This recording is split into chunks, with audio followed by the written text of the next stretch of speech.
시작하죠. 박혜경의 레인 듣고 왔습니다. 고백하고 레인 듣고 왔습니다. 왜 방송 전에 박혜경 노래만 듣느냐? 제가 좋아해서 그렇습니다.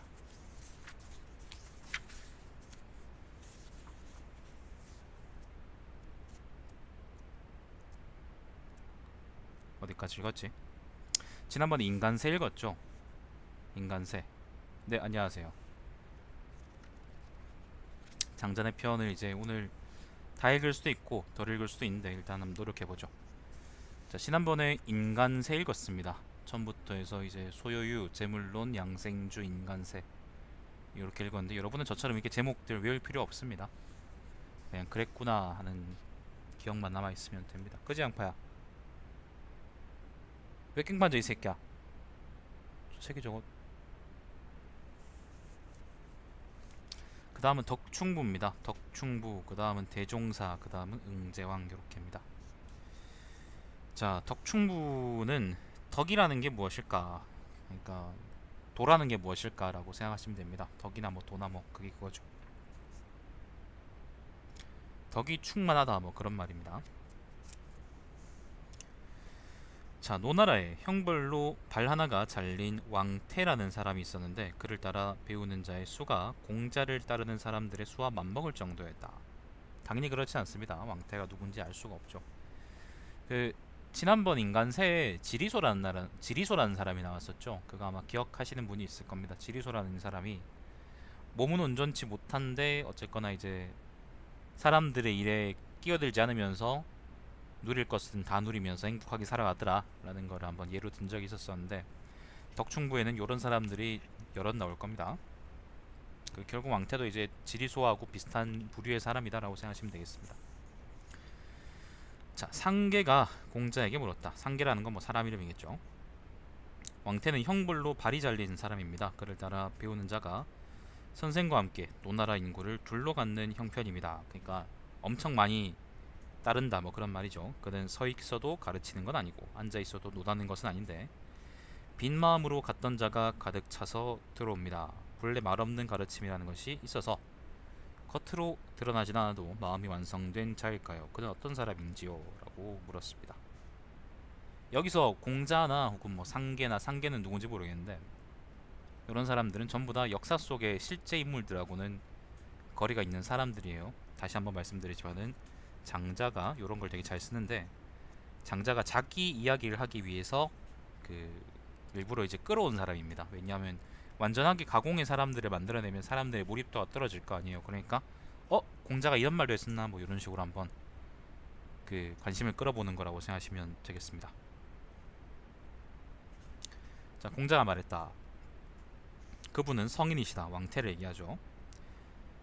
나는 다만 뒤져서 아직 찾아뵙지 못하고 있을 뿐이다. 나도 장차 스승으로 모시려 하는데 하물며 나보다 못한 사람이야 더 말할 것이 있겠느냐. 노나라 사람뿐만 아니라 천하 사람들이 이끌고 그를 따르려 한다. 자, 공자가 스승으로 모실 만한 사람이랍니다. 상계가 말했다. 그는 발이 잘린 병신인데도 선생님보다 더 훌륭하다고 합니다. 그는 보통 사람들보다 훨씬 뛰어날 것입니다. 이런 사람들은 그 마음가짐을 대체 어떻게 하고 있는 것입니까? 공자가 말했다. 죽음과 삶 역시 중대한 일이지만 그 변화와 더불지 않고 하늘과 땅이 뒤집히고 꺼져도 역시 함께 떨어지지 않는다. 진리를 잘 깨닫고 있어서 사물과 함께 변하는 일이 없으며 사물의 변화를 운명으로 알고 그대로 지키면서도 도의 근본을 지켜나가고 있는 것이다. 상계가 말했다. 무슨 말씀입니까? 공자가 말했다. 다르다는 입장에서 보면 한 몸 안에 있는 간과 쓸개도 멀리 떨어진 초나라와 올나라 같고 같다는 입장에서 보면 만물은 모두 만물은 모두 하나이다. 간하고 쓸개는 되게 가깝죠. 예를 들면 저하고 여러분 사이의 거리보다도 가깝죠, 그죠? 근데도 그냥 다르다라는 관점에서 본다 그러면 이 둘은 이제 월나라하고 초나라만큼 그러니까 엄청 상이하다는 거예요. 상이하다고 얘기할 수도 있고 같다는 입장에서 본다 그러면 세상 어느 것 하나도 다르다고 볼 이유가 없다는 겁니다. 관점의 차이라는 거죠. 자, 무릇 이와 같은 자는 귀와 눈이 좋아하는 것 따위를 알지 못하며 마음을 덕에 조화된 경지에 순원일게 하며 만물에 대하여 그 한 가지인 것만을 보고 외형상의 변화는 보지 않는다. 발이 병신이거나 그런 거는 안 본다는 겁니다. 그 발을 잃은 것을 마치 흙을 떨어버린 듯 정도로밖에 생각하지 않는다는 것이다. 자, 장자가 얘기하는 덕이라는 게 어떤 건지 대충 느낌이 오실 겁니다. 계속 읽어보겠습니다. 자, 상계가 말했다. 그는 스스로를 수양함에 있어 자기의 지혜로 그 마음을 터득하고 스스로의 마음으로 그 변함없는 본심을 터득했습니다. 사람들은 어찌하여 그에게 모여드는 것일까요? 공자가 말했다. 사람은 흐르는 물을 거울 삼지 않고 멈춰있는 물을 거울 삼는다. 멈춰있는 것만이 멈춰있음으로써 다른 것들을 멈추게 할 수 있는 것이다.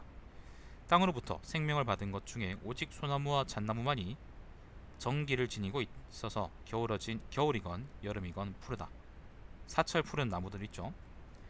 하늘에서 생명을 받은 것 중에 오직 순인 것만이 정기를 갖고 있어서 정기라는 것은 여기서 바른 기를 의미합니다. 바른 기, 바를 정자 씁니다. 앞에 것도 마찬가지고. 자, 다행히도 그 올바른 마음으로 본성으로 무사람의 마음을 올바르게 할 수 있는 것이다.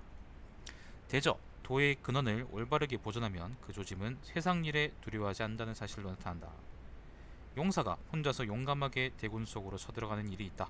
기필코 용명을 떨치게 되리라 믿는 자도 그러한데 하물며 천지를 뜻대로 다루고 만물을 내 것으로 삼으며 자기 육체는 가탁된 것에 불과하고, 가탁이라는 건 가짜로 맡겼다 그런 말이에요. 그러니까 육체라는 게 하찮다는 거죠. 그러니까 무슨 말이냐면은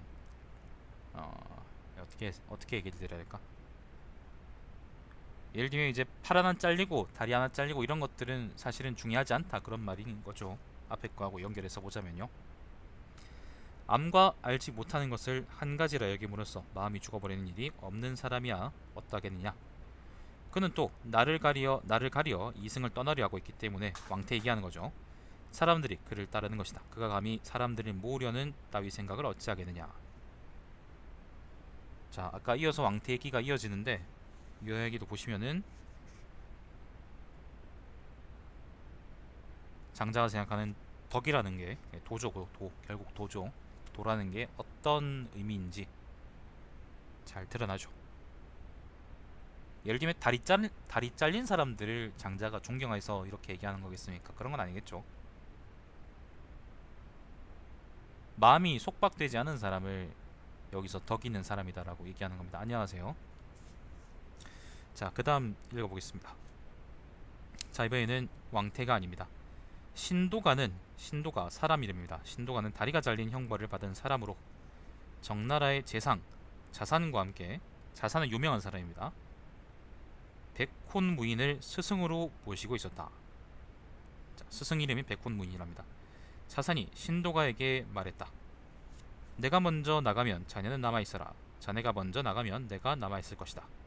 그 다음날 다시 한 집에서 만나 한자리에 앉았다. 자산이 신도가에게 말했다. 내가 먼저 나가면 자네는 남아있어라. 자네가 먼저 나가면 내가 남아있을 것이다. 아까 같은 말이네.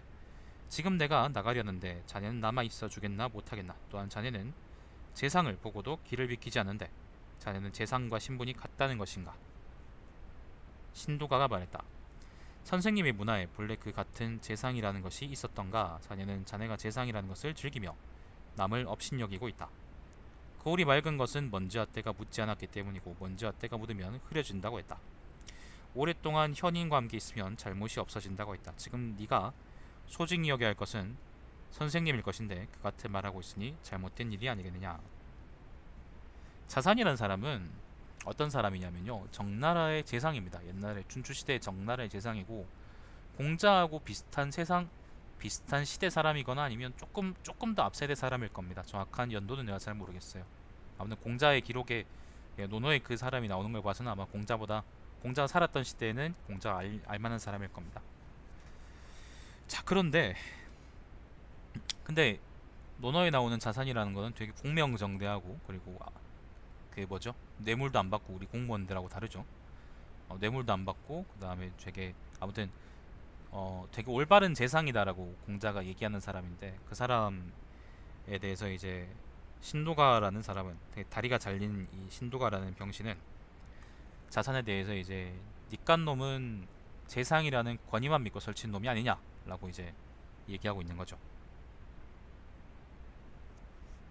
자, 계속 읽어보죠. 계속 이어집니다. 자, 자산이 말했다. 자네는 신도가죠. 신도가는 이미 그런 꼴인데도 요임금과 훌륭함을 견주려 한다. 너의 덕을 헤아려 보고 스스로를 반성할 줄도 모르냐. 자, 신도가가 대답했다.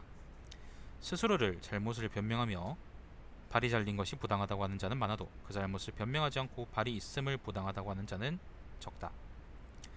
어찌할 수 없는 일임을 알고 이에 편안히 운명을 따르는 것은 오직 덕이 있는 사람만이 할 수 있는 일이다. 예의 활이, 예라는 거는 뭐 잘 모르겠네요. 아무튼 민족 이름이나 그런 거겠죠. 사람 이름이나 합시다. 편하게. 자, 예의 활이 사정거리 안을 노리면 그 가운데 있는 모두는 화살에 맞을 것이다. 그런데도 맞지 않는다는 것은 운명이다. 사람들 중에는 그 다리가 온전하다 해서 나의 온전하지 못한 다리를 비우는 사람이 많다. 나도 발끈 빡치지만 선생님께 가면 모조리 잊고 평상시로 돌아간다. 선생님이 훌륭한 덕으로 나를 씻어주셨는지는 모르겠다. 나는 선생님을 따라 공부한 지 19년이나 되지만 내가 발병신이라는 것을 모르고 있다. 지금 자네와 나는 정신적으로 사귀고 있을 것인데 나에게서 외형적인 것을 찾고 있으니 어찌 잘못이 아니겠느냐. 사사는 조심스레 낯빛을 고치고 말했다. 이제 그만해라. 마지막 문장이요. 자산, 축, 연, 개, 용경, 모. 그러니까 조심스레 낯빛을 고치고 말했다. 자네는, 당신은 그런 말입니다. 자라는 게. 무내칭, 그만해라, 뭐 그런 말이겠죠. 자, 지금 보면은 똑같이 지금 뭐 계속 다리 얘기가 나오는데 팔 잘린 사람은 얘기가 안 나와요. 다리 잘린 사람들이 계속 나오는데 왕태도 그렇고 신도가도 나오고 뭐 앞에 나왔던 지리소는 다리 잘린 사람은 아니지만 아무튼 비슷한 부류의 사람이라고 생각할 수 있겠죠. 근데 이런 사람들은 전부 다 이제 외형적인 거에 다리가 잘렸다는 거에 얽매이지 않고 자기 자신의 자유를 찾아가는 사람들이다라고 말을 할 수 있습니다. 공통적인 거예요. 자산의 일화, 자산하고 이제 그 누구면 신도가의 일화 그리고 왕태 일화 각각에서 뭔가를 뽑아내려고 그러시면은 뽑아낼 것도 마땅찮을 뿐더러 이야기 속에 함정에 갇히게 됩니다. 결국에는 뽑아낼 게 없는 거죠. 없는데 있을 거라고 생각하고 허우적거리게 됩니다. 그냥 전체적인 맥락을 보시면 됩니다. 정치적인 맥락에서 공통적인 의미가 드러나면 그걸 가지고 이제 장자가 여기서 하고 싶은 얘기다 라고 생각하시면 되겠습니다. 자, 노나라에 다리를 잘리는 형벌을 받은 바 있는 숙산무지라고 하는 자가 있었다. 숙산무지, 지라는 게 이게 아마 다리 뭐 그런 말일 텐데 무지라 그랬으니까 다리가 없다 그런 말이네요. 자, 아무튼 또 다리 잘린 사람이 나왔어요. 자, 있었는데 약간 남은 발 뒤꿈치를 질질 끌면서 공자를 찾아왔다. 공자가 이를 보고 말했다. 평소에 행실을 바르게 하지 못한 까닭으로 그런 돌이킬 수 없는 몸이 되고 만 것이다. 새삼스럽게 나를 찾아오더니 이미 때가 늦은 게 아니겠느냐. 무지가 말했다. 저는 오직 힘쓸 일을 알지 못하고 저의 몸을 가벼이 써왔습니다. 그래서 이렇게 발을 잃었습니다. 지금 제가 온 것은 발보다 귀한 것이 남아있기 때문이며 그것을 온전하게 하고 싶어서입니다. 대저하늘은 모든 것을 덮어주고 땅은 모든 것을 실어줍니다. 저는 선생님이 하늘이나 땅같이 여겨왔는데 선생님이 이러실 줄이야 어찌 알았겠습니까? 그러니까 무지는 이제 자기가 몸을 함부로 굴렸기 때문에 함부로 살아왔기 때문에 이렇게 됐다는 걸 알고 그걸 가지고 뭔가 더 깨달음을 얻으려 이제 공자를 찾아왔는데 공자는 발병신이 왔다 그렇게 얘기를 한 거죠. 그러니까 이제 네가 어찌 이러냐라고 얘기하는 겁니다. 아까 공자 태도하고 많이 다르죠, 그죠? 왕태 얘기할 때는 공자가 이런 사람들이 덕이 많은 사람이다라고 했는데 여기서는 깔보는 그런 모습을 보여주죠, 사산처럼. 자, 공자가 말했다. 내가 고로하였습니다. 선생님 들어오십시오. 내가 듣고 아는 바를 얘기해 드리겠습니다. 무지가 나간 뒤에 공자가 말했다. 자, 무지가 빡쳐서 나갔나 봅니다. 너희들도 애써 배워라. 무지는 발이 잘린 병신이지만 배움에 힘씀으로써 지난 전날 행동의 잘못을 다시 보충하려 한다. 하물며 온전한 몸을 지닌 사람이 아니하겠느냐. 이게 지금 내가 다리 잘린 병신이라 그랬으니까 내가 좀 표현이 궁금하네. 이 원문 부분이 어떻게 되냐면요. 공자가 말했다. 제자, 면지, 잘 들어라. 부, 무릇, 무지는 무지는 올자야.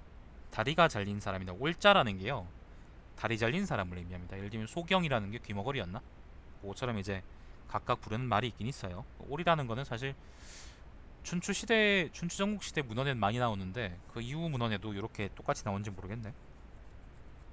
자, 아무튼 다리 잘린 사람이다, 그런 말입니다. 자, 무지가 노담에게 말했다. 자, 무지가 이제 공자한테 실망하고 노자한테 가서 얘기했답니다. 노담이 노자입니다. 공자는 지인이 이르려면 아직 멀었더군요. 지인이라는 거는 이제 도인 같은 겁니다. 신선 같은 걸 지인이라 그래요. 유학에서는 이걸 군자라 그러죠. 도가에서는 이걸 지인이라 합니다. 지인, 도인, 뭐 그런 말입니다. 이를 짓자입니다. 이를 짓자. 잃은 사람, 경제 잃은 사람, 뭐 그런 말이겠죠. 자, 공자는 지인에 이르려면 아직 멀었더군요. 그는 어째서 자주 선생님께 배우려 할까요? 그는 괴이한 명성을 바라고 있지만 지인은 그런 것을 스스로를 묶는 질곡이라 생각한다는 것을 모릅니다. 공자는 명성만 따르는 속물이다 라고 얘기하는 겁니다. 자, 노담이 말했다. 어찌하여 바로 그로 하여금 죽음과 삶을 한 가지로 여기게 하고 가한 것과 불가한 것이 같은 종림을 깨닫게 하여 그 질곡을 풀어주지 않았습니까? 그것은 가능했을 겁니다. 무지가 말했다. 그는 하늘의 벌을 받고 있는 것입니다. 어찌 풀어줄 수 있겠습니까? 노담말 호 부직사피 이사생위일조 이가불가 위일관자 해기 질곡 가가호, 이게 아까 노담의 마지막 말이고요. 그리고 마지막에 이제 무지가 하늘의 형벌을 받고 있습니다. 그 말은 무지왈 천형지, 그러니까 하늘의 형벌을 받고 있는 것이니 안가해 어찌 풀어주겠습니까? 라고 얘기하는 겁니다. 여기서 하늘의 형벌이란 건 뭐겠어요? 계속 지금 앞에서 반복되면서 나오죠. 그 명성을 쫓고, 그리고 사람들의 겉모습을 보고 판단하고, 무시하고 깔보고, 예를 들면 그런 것들을 보고 천형이라고 얘기하는 거겠죠. 앞에서 어떤 얘기가 있었냐면은, 정확히 어느 부분인지 내가 기억이 안 나는데,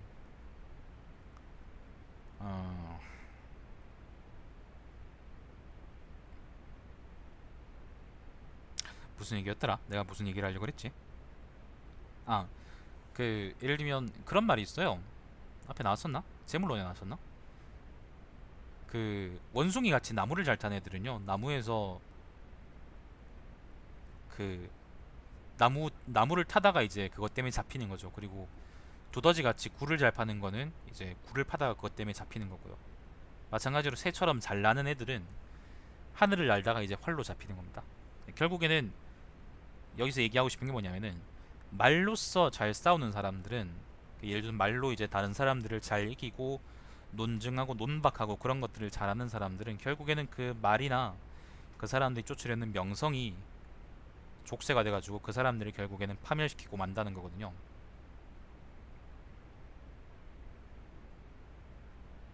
아마 조선일보 새끼들도 언젠가는 그렇게 될 날이 있을 겁니다. 꼭 빨리 뒤졌으면 좋겠네요. 아무튼 그렇습니다. 그래서 그 도가에서는 특히 이제 장자는, 뭐 다른 사람들은 모르겠고, 장자는 특히 이제 그런 걸 되게 죄악시하는 경향이 있습니다. 사람 입신양명하고, 그 다음에 이름을 얻고 출세하고, 그 다음에 명성을 얻고, 그리고 명성을 얻기 위해서 노력하고, 그런 것들을 되게 부정적으로 생각을 합니다. 공자나 맹자는 그게 좋은 거라고 얘기하죠. 빨리 나가서 그걸 가지고 정치하라라고 얘기하죠. 그런 의미에서 공자 학파 사람들하고 장자는 굉장히 많이 물하고 기름 같은 사람입니다. 안 섞이는 거죠. 근데 노자는 좀 다릅니다. 노자는 조금 장자하고도 달라요. 오히려 공자하고 가깝습니다. 맹자하고는 좀 먼 것 같은데, 그럼 뭐 나중에 도덕경 읽으면서 다시 한번 얘기해보죠. 자, 아무튼 그렇습니다. 계속 반복적으로 이제 다리 잘린 사람들 다리 잘린 사람들과 거기 관한 일화들이 나오죠. 물론 다 가공의 일화라고 생각하시면 되겠습니다. 자, 노나라의 애공, 왕 이름이겠죠. 애공이 공자에게 물었다. 위나라에 에테타라고 하는 아주 못생긴 사내가 살고 있는데, 이번엔 못생긴 사람입니다. 여러분같이. 그와 함께 생활을 해본 사람들은 그를 흠모해서 헤어지기를 싫어하고 그를 한번 본 적이 있는 여인네들은 다른 사람의 정처가 되기보다는 이 사람의 첩이 되겠다고 부모들을 졸라대는데 그 수가 몇십 명을 훨씬 넘는다고 합니다. 여러분은 아무리 못생겨도 이렇게 되지 않을 겁니다. 그러니까 헛된 꿈을 버리세요. 그가 자기의 의견을 주장하는 것은 아직 아무도 들은 적이 없고 늘 남에게 동조해줄 뿐입니다. 군주의 자리에 있어 남의 죽음을 구해주는 것도 아니고 쌓아둔 재산이 있어 사람들의 배를 채워주는 것도 아닙니다. 게다가 그 흉한 꼴이란 온 세상을 깜짝 놀라게 할 정도이며 동조하긴 하지만 주장하진 않고 지식은 사방 먼 데까지 미치지도 못합니다. 요 표현 재밌네요. 험한 꼴이 세상을 놀라게 할 만하다.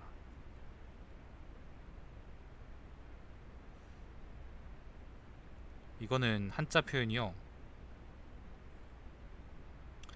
우 또한 이 악해 천하를 놀라게 할 만하다 그런 말인가? 화이불창 들어주되 주장하진 않는다. 요런 의미네요. 번역을 재밌게 하셨네. 자, 아무튼 그렇습니다. 지식은 사방 먼 데까지 미치지도 못합니다. 그런데 남녀들이 그 앞에 모여드는 것은 필경 여느 사람들과는 다른 데가 있는 것일 것입니다. 내가 그 애공이죠. 오나라 애공이 불러들여 그를 만나보았더니 과연 그 흉한 꼴은 온 세상을 깜짝 놀라게 할 정도였습니다. 그러나 내가 그와 더불어 지내기를 한 달도 되지 않아 나는 그의 사람됨에 마음이 이끌리게 되었고 1년도 되지 않아 그를 믿게 되었습니다. 계기가 되었단 말이네요. 나라에 재상이 없으므로 나라를 맡기려 했더니 내키지 않는 얼굴을 하고 있다가 이윽고 응락했으나 멍한 모습으로 사양하는 것도 같았습니다. 나는 부끄러워졌으나 결국 나라를 맡겼습니다. 얼마 안 돼서 그는 내게서 떠나가 버렸습니다. 나는 마음이 언짢은 것이 뭔가 잃은 것만 같았습니다. 이 나라의 즐거움을 함께 누릴 사람이 없어진 것 같았습니다. 그는 어떤 사람입니까?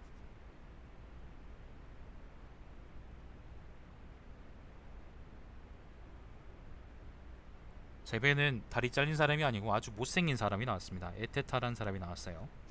자, 공자가 대답했습니다. 저는 일찍이 초나라에 사신으로 간 적이 있습니다. 마침 그때 새끼 돼지들이 죽은 어미의 젖을 빨고 있는 것을 보았습니다. 얼마 후 새끼 돼지는 놀란 표정으로 모두 죽은 어미를 버리고 달아났습니다. 어미 돼지가 자기들을 돌봐주지 않고 자기들과는 다른 꼴이 되어 있었기 때문입니다. 그 어미를 사랑하는 것은 외형이 아니고 외형을 움직이고 있는 실질적인 것을 사랑하고 있는 것입니다. 자, 계속 또 반복적으로 나오죠. 그 말이. 싸워도 죽은 자는 그 장례식에서 관에 삽장식을 하지 않고, 삽이라는 건 뭐 관에 다는 뭔가 중에 하나겠죠. 발이 잘린 자의 그 몸은 소중하게 여겨지지 않습니다. 모두 그 근본이 없기 때문입니다. 천자의 후궁이 된 자는 귀민 머리를 깎거나 귀에 구멍을 뚫지 않습니다. 새로 장가든 자는 집에서 쉬게 하고 관청이 일을 시키지 않습니다. 외형을 온전히 하는 것만으로 그처럼 될 수 있는데 하물며 온전한 덕을 갖춘 사람이야 더욱 그럴 것입니다. 지금 에테타는 말은 하지 않아도 힘을 얻고 아무 공이 없어도 친밀해지고 남이 자기에게 자기 나라를 맡기면서도 그가 받지 않을까 걱정하게 만들고 있습니다. 그는 반드시 재질은 완전하되 덕을 겉으로 나타내지 않는 사람일 것입니다. 독인인데요. 그러니까 별말 안 한다면 보면은 아마 그 분명히 도인인데 겉으로 자기를 드러내기를 좋아하는 사람은 아닌 것 같다라고 얘기하는 거죠. 애공이 말했다. 재질이 완전하다는 것은 어떤 것을 의미합니까? 도인이라는 것은 어떤 것을 의미합니까? 공자가 말했다. 죽음과 삶, 빈궁과 영달, 가난과 부귀, 현명함과 어리석음, 헐뜯음과 칭송, 굶주림과 목마름, 추위와 더위, 이런 것은 일의 변화이며 운명의 흐름입니다. 밤낮으로 눈앞에서 교대로 나타나는데도 지혜는 그 시초를 헤아리지 못합니다. 그러므로 우리 마음의 조화를 어지럽히지 못하고 마음속에 들어올 수도 없는 것입니다. 마음이 잘 조화되어 있으면 시원이 트여서 즐거움을 잃지 않으며 밤이나 낮이나 변화가 끼어들 틈이 없게 하면 만물과 조화를 이루게 됩니다. 이것은 만물과 접하여 화기가 마음에 생긴다고 하는 것입니다. 이것을 재질이 완전하다고 하는 것입니다. 자, 이번엔 다시 애공의 말입니다. 덕이 나타나지 않는다는 것은 어떤 것을 의미합니까? 자, 공자가 대답합니다. 수평이란 물이 아주 멈춘 상태입니다. 그것을 법도로 삼을 수 있음은 안의 고요를 간직하고 겉이 출렁이지 않기 때문입니다. 덕이란 사물의 조화가 잘 이루어진 상태입니다. 덕이 겉에 나타나지 않으면 사람들은 그로부터 떠날 수가 없는 것입니다. 애공이 뒷날 그 이야기를 민자에게 하였다. 민자란 건 아마 민자건이겠죠. 공자의 제자입니다. 자, 처음에 나는 임금의 자리에 있으므로 나라를 다스림에 있어 백성들의 기강을 손에 잡고 그들의 죽음을 걱정하면서 나는 스스로 지극히 통도한 임금이라 여겼습니다. 도가 통한 임금이라 여겼습니다. 나는 위대한 왕이라 스스로 생각했습니다. 지금 나는 지인의 말씀을 듣고, 그러니까 도인이요 도인, 여기서 공자를 얘기하겠죠. 나서는 나에게 그런 실력도 없으면서 내 자신의 경솔이 처신해 이 나라를 망치게 될까 두려워졌습니다. 나와 공자는 임금과 신하가 아니라 덕으로 맺어진 거실 따름입니다. 지속적으로 지금 외형이 그 못생긴 사람이거나 외형이 온전하지 않은 사람들의 이야기가 나오는데, 근데 그 사람들은 역설적으로 내면으로 덕이 넘치는 사람들인 거죠. 근데 여기서 덕이 넘친다는 게 우리가 생각하는 일반적으로 덕이 넘친다는 거 있잖아. 자애롭고 그다음 똑똑하고 남을 잘 돕고 그런 사람이 아니라 자기 자신을 잘 지켜가면서 자기 자신을 잘 지키고 그다음 운명에 거스르지 않고 조용히 살아가는 사람들을 보고 우리가 이제, 그러니까 여기서 장자가 덕이 많은 사람이라고 얘기하는 거죠. 우리가 얘기하는 덕이 많다는 거는 보통 유학 쪽에서 넘어온 개념입니다. 덕이 많다. 그냥 둘 다 덕이 많다는 표현인데 유학 쪽에서는 그렇고 도가 쪽에서는 그러니까 장자는 요렇게 얘기하니까 되게 많이 상이하죠, 그죠?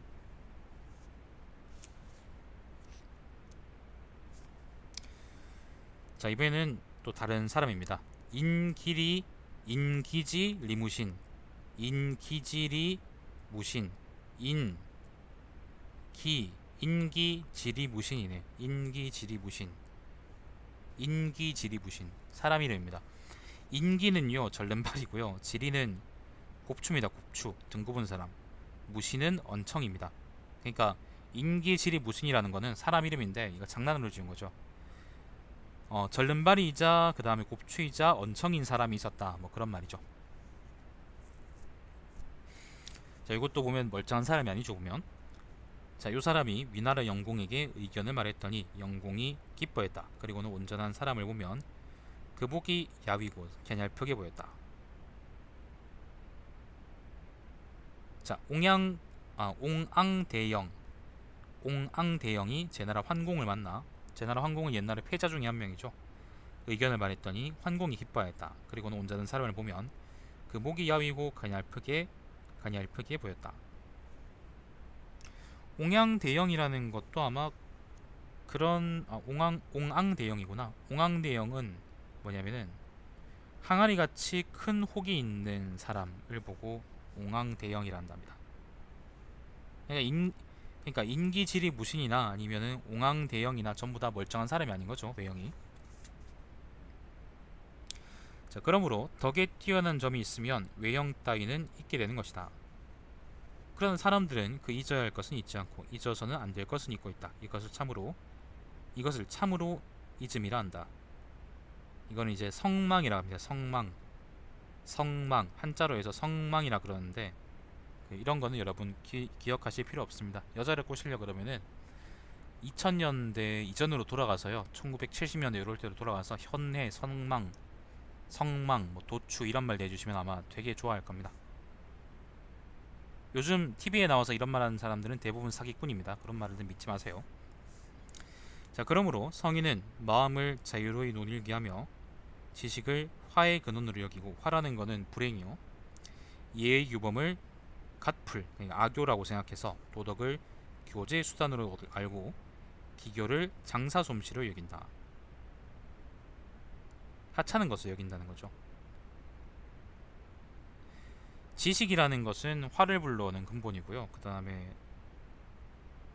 예의규범이라는 것은 악교라는 게 예의규범이라는 게 악유라는 것은 예의규범이라는 게 막 엄청 중요한 뭐 예를 들면 인의의 근본 그런 게 아니라 인의를 실천하는 뭐 그런 의미가 있는 게 아니라 그냥 다른 사람과 자기를 이어주는 그냥 말 그대로 계기 인의규범 예의규범이 없으면 사람들하고 얘기할 수 없을 테니까 그냥 그것밖에 안 된다 수단으로밖에 생각할 수 없단 말이겠죠. 아무튼 뭐 하찮은 것 그런 의미겠지. 자 성인은 도모하지 않으니 어찌 지식이 필요하겠느냐 깎고 다듬지 않으니 어찌 가풀이 소용되겠느냐 소용있겠느냐. 이름이 없으니 가풀이라는 게 악교죠. 이름이 없으니 어찌 도덕이 필요하겠느냐. 물건 매매가 없으니 어찌 장사가 소용되겠느냐. 이 네 가지는 자연의 양육이다. 자연의 양육이란 자연이 먹여 살린다는 것이다. 자연이 먹여 살리는데 어찌 또 인위가 필요하겠느냐. 사람이 하는 게 필요하겠느냐. 사람이 손대지 않아도 자연스럽게 흘러갈 것인데 그런 말이죠. 성인은 사람의 형체는 지니고 있으되 사람의 정은 지니고 있지 않다. 사람의 형체를 지니고 있으므로 사람들과 함께 살지만 사람의 정이 없으므로 시비가 몸에 붙지 않는다. 너무도 작은 것은 사람들에 속해 있기 때문이다. 그러나 얼마나 큰가. 홀로 그 자연의 덕을 이룩한 것이. 자 이어서 읽어보겠습니다. 해자가 장자에게 말했다. 해자 오랜만에 나왔네요. 사람에게 본래 정이 없는 것일까요? 장자가 말했다. 그렇습니다. 해자가 말했다. 사람이면서 정이 없다면 그를 어찌 사람이라 할 수 있겠습니까? 장자가 말했다. 도가 얼굴 모습을 부여하였고 하늘이 몸의 형태를 부여했는데 어찌 사람이라 아니할 수 있겠습니까? 해자가 말했다. 이미 그를 사람이라 부른다면 어찌 정이 없을 수 있겠습니까? 해자는 사람이면 정이 있고 정이 있으면 그것이 사람이다. 사람한테는 반드시 정이 있어야 된다. 그런 말을 하는 거죠. 그런 말을 전제하고 하는 말입니다. 자, 장자가 말했다. 그것은 내가 말하는 정이 아닙니다. 내가 정이 없다고 하는 것은 사람이 좋고 나쁨에 의해 스스로의 몸을 상하게 하지 않으며 언제나 자연을 따르면서 삶을 덧붙이려 하지 않음을 말하는 것입니다. 해자가 말했다. 삶을 덧붙이지 않으면서 어떻게 그 몸을 보유할 수 있습니까? 장자가 말했다. 도가 그에게 용모를 부여했고 하늘이 그에게 형체를 부여했으니 좋고 나쁨으로 스스로의 몸속을 해치지 않는 것입니다. 좋고 나쁨이라는 것은 시비를 따진다는 것이고 그거는 이제 유학 같은 그런 말로서 논변하고 논증하는 걸 얘기하는 거겠죠. 지금 당신은 자기 마음을 밖으로 향한 채 자신의 정력을 지치게 하고 나무의 길에서는 신음하며 책상의 길에서는 졸고 있습니다. 하늘이 당신의 형체를 갖추어 주었는데도 당신은 궤변으로 떠들고 있는 것입니다. 여기서는 해자는 원래 그 장자의 친구인데 명가 쪽 사람이거든요. 그러니까 일종의 이제 중국의 논리학이라고 생각하면 됩니다. 고대 중국의 논리학자들이라고 생각하면 되는데 해자가 이제 그런 쪽으로 이제 열심히 이걸 이것저것 하면서 그걸 힘을 낭비하고 있다. 장자의 입장에서는 해자가 이제 그런 식으로 옳고 가르고 뭐 아니면 뭐 어쩌고저쩌고 그렇게 유학자들처럼 따지지 말고 자기 주어진 대로 살아가는 게 가장 자기가 자연에서 받은 몸이나 정신을 소모시키지 않고 잘 살다가 죽는 거라고 생각하는 거겠죠. 저기까지가 덕충부입니다. 덕충부에서는 그래서 정리하자면은 지금 보고 계신 분 계신가요? 덕충부에서는 정리하자면은 왕퇴, 그 다음에 신도가, 또 뭐 있습니까? 에테타, 그 다음에 인기질이 뭐였지? 무지였나? 아무튼 이런 여러 사람들의 그 이야기를 들면서 여러 몸이 온전하지 않은 사람의 이야기를 들면서 그 사람들이 몸은 온전하지 않지만 그러니까 몸이 온전하지 않은 걸 그러니까 든 거는 일부러 든 건데 덕이 많은 사람이라는 거를 사람들한테 이제 보여주려고 그걸 대조해서 보여주려고 일부러 그 예를 들었다고 우리가 얘기할 수 있겠죠. 그런 사람의 예를 들면서 이제 덕이 어떤 것이다. 덕이라는 어떤 것이다. 그러니까 결국에는 덕이라는 게 도니까 도라는 것은 어떤 것이다 라는 것을 얘기하고 있다고 말씀을 드릴 수 있겠네요. 물론 여러분은 여기다가 동의하지 않을 수 있어요. 저도 어떤 의미에서는 동의하지 않아요. 근데 동의하시든 동의하지 않든 중요한 것은 장자의 입장을 여러분이 잘 이해하시는 거냐, 그게 제일 중요한 거라고 생각하시겠습니다. 저는 생각하고 있어요. 그렇게 동의하고 동의 안 하고는 나중에 이제 시간이 지나서 이제 결정하실 문제고, 일단은 여러분이 장자에 나오는 말들을 어떻게 잘 이해하고 계신가가 중요하고, 이해하시면은 그 다음에 다른 사람들과의 토론을 통해서 뭐 저하고의 토론도 괜찮고, 그죠? 다른 사람들과의 토론을 통해서 여러분의 생각을 다듬고 정리하고, 그리고 그게 맞는지 확인하고, 가끔은 다른 사람들을 한번 설득해 보기도 하고, 그리고 마지막에 그 입장을 결정하시면 되는 거죠. 자, 아무튼 요까지가 덕충부입니다. 덕충부. 그래서 장자 내표는 요 뒤에 대종사하고 그 다음에 응제방 두 개가 남습니다. 안녕하세요. 보고 있냐는 말에 대답하는 사람이 없다는 건 아무도 안 보고 있다는 거야. 자, 영상 끊겠습니다. 일단 1등 못 읽든 대종사까지 읽어야겠습니다.